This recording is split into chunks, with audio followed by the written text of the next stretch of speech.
戦ですねとか言われちゃうんですけど、私にとってはね、これ挑戦じゃないんですよ。なんか挑戦っていうとこう目標を決めてぐわーって鼻つまんで頑張って達成してそれでみたいなさ、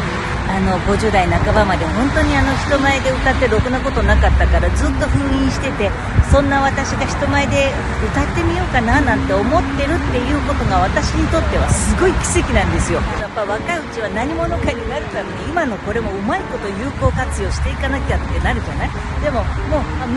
そんなのいらないなんでやるんですか？やりたいからなんでやるんですか？楽しいからそれでいけるっていう、もう最高だと思います。楽しい。なんかできてる昨日できなかったことができてるっていう、そういう喜びを生きてます。